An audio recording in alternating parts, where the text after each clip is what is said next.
Audio Jungle. Good evening, Philippines. Tonight we will be having a reflection about massacre happened during American colonization in our country. The said massacre was Battle of Balangiga was on September 28, 1901 in Eastern Samar in the Philippines.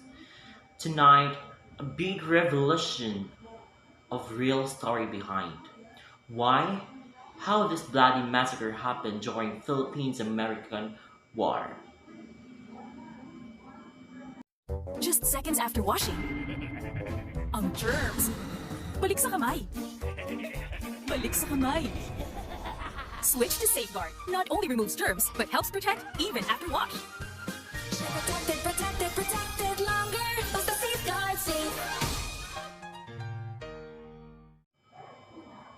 Century ago, the residents of Balangiga town of Samar and the U.S. Infantry Regiment had a really good relationship. According to historians, relations went downhill after two American soldiers allegedly tried to molest a Filipino woman tending a store.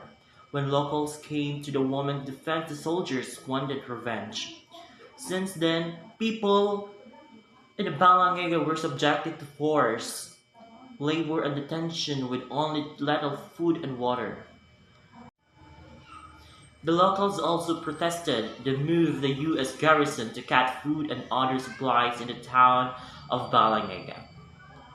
Balangiga Police Chief Valeriano Abanador along with guerrilla officers Captain Eugene Daza and Sergeant Pedro Dorrance and Sr. plotted the revolution against the Americans.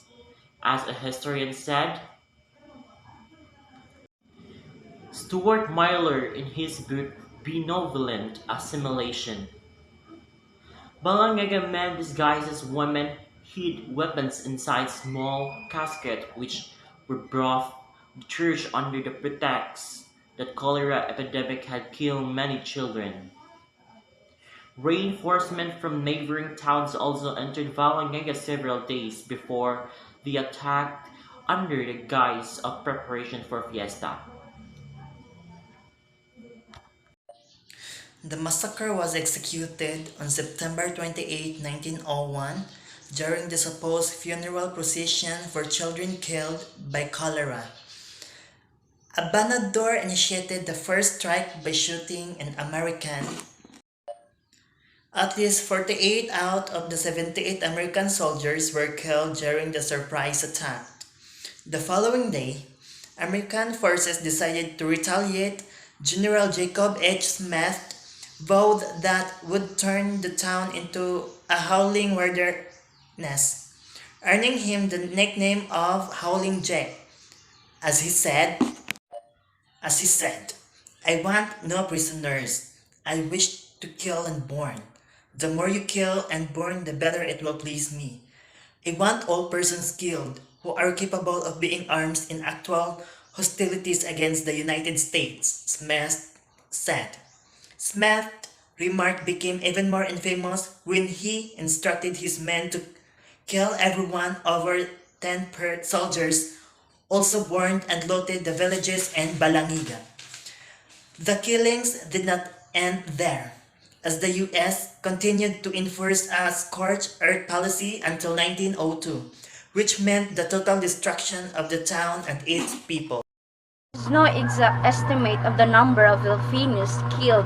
Some resources have previously said that around 2,000 were killed during the duration of the massacre.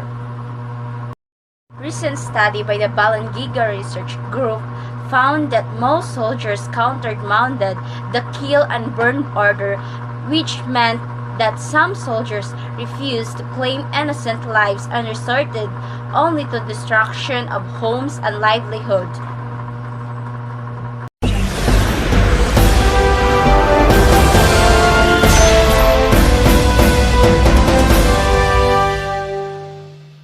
Audio Jungle. The Americans brought home the church bells of Balangiga as trophies of war.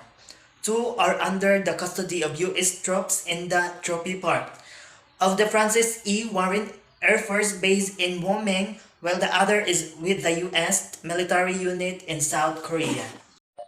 The Philippines has been asking for the return of the bells as early as 1958 when Jesuit priest Horacio de la Costa wrote a letter to American military historianship Ward seeking help for this purpose. However, our previous President Fidel V. Ramos was the first Philippine president to ask to the return of the bells with us US President Bill Clinton, who agreed to the request, but the return was stalled due to an apparent conflict in his military role. In his 2017 State of the Nation address, President Rodrigo Duterte asked the US to return the bells as they are reminders of the gallantry and heroism of our forebears who resisted the American colonizers and sacrificed their lives in the process. On August 11, 2018, the embassy in Manila announced the US Defense Department had notified the US Congress of its intention to return the bells to the Philippines, but no date had been set. The return of the bells needed congressional concurrence. And after decades and centuries, the bells have finally returned home the places which is the Philippines.